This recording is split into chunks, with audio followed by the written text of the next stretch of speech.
Have you ever wondered what happens to the spirits of those who pass away in a place of suffering? Tonight, we take you inside one of the most infamous Victorian asylums ever built, a place where whispers echo through the decaying halls, where cold spots linger without cause, and where the tormented souls of the past may never have truly left. The story begins in the mid-1800s, during the height of the Victorian era, a time when mental health was poorly understood and often cruelly managed. Across Europe and America, towering asylums were constructed, their grand facades hiding unspeakable horrors within. This particular asylum, its name long since erased from official records, was a sprawling Gothic structure, complete with arched windows, iron bars, and endless corridors that twisted like a maze. It was built not as a place of healing, but of isolation, designed to house the mentally ill, the poor, the unwanted, and sometimes simply the misunderstood. This asylum became a dumping ground for society's outcasts. The building's walls were thick, meant to contain screams. The windows were high and narrow, meant to prevent escape. And the rooms, cold, damp, and dimly lit, were meant to strip away hope. Treatments of the time were nothing short of barbaric. Bloodletting, forced ice baths, and the dreaded electroconvulsive therapy, administered without anesthesia, were common. Patients were restrained for days, even weeks. Some were force-fed or locked in isolation for months. It's said that the hallways echoed with a constant, agonized wail, a sound that never truly went silent. As I stood in the eerie silence of the asylum, a cold breeze sent shivers down my spine. It was as if the very building was whispering secrets, and I knew I had to investigate the truth behind its ghostly reputation. Long after the asylum closed its doors in the 1970s, reports of strange activity began to surface.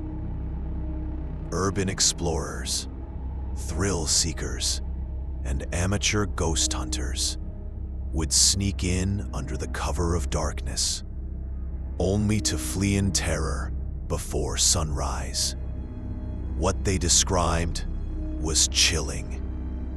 Some spoke of shadowy figures lurking at the end of long corridors, vanishing the moment you turned to look.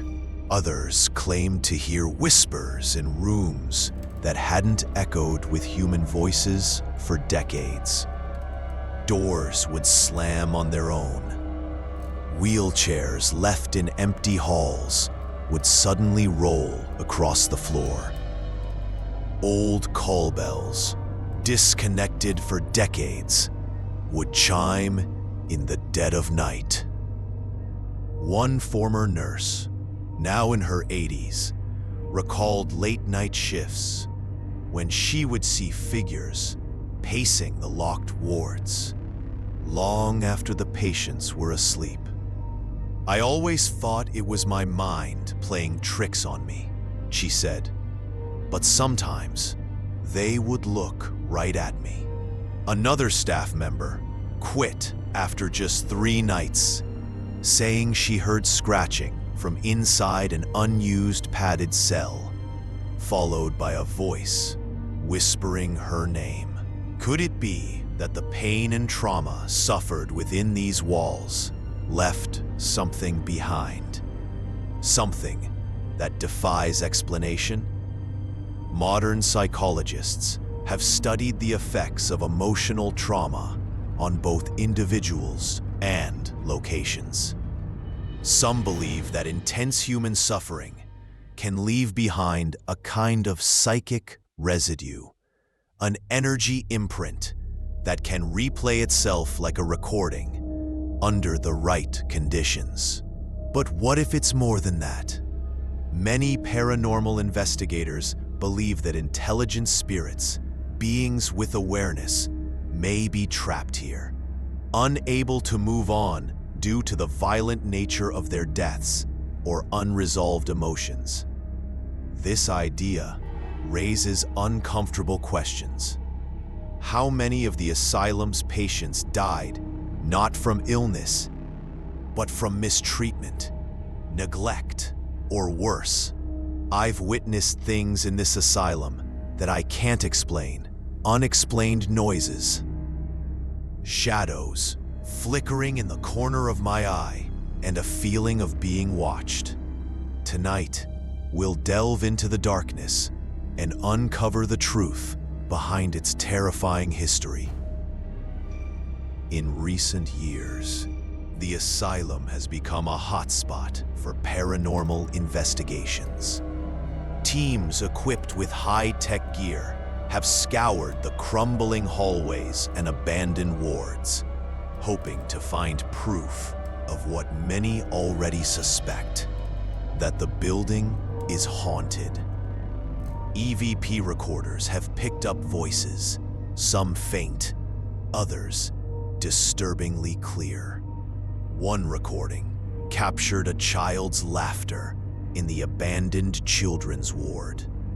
Another, from the operating theater, seemed to say, "Don't leave me here." Thermal cameras have detected figures standing in rooms that were completely empty. EMF meters have spiked violently in spots where patients were known to have died. In one chilling instance, a full-bodied apparition was captured on video. A woman in a hospital gown, standing motionless at the end of a hallway, only to disappear when approached. Despite all this, no definitive explanation has been found. Are these merely coincidences, or is the asylum truly a gateway between worlds? What makes this asylum truly terrifying isn't just the ghost stories. It's the reality of what happened there. The cruelty, the isolation, the abandonment. And perhaps it's that human suffering never really leaves. It lingers in the walls, in the floorboards, in the silence that settles after dark. This building stands as a testament to the past, an era when those most in need were locked away and forgotten. The spirits said to haunt its halls are more than just phantoms. They are memories, echoes, warnings. If you found this story chilling, consider this.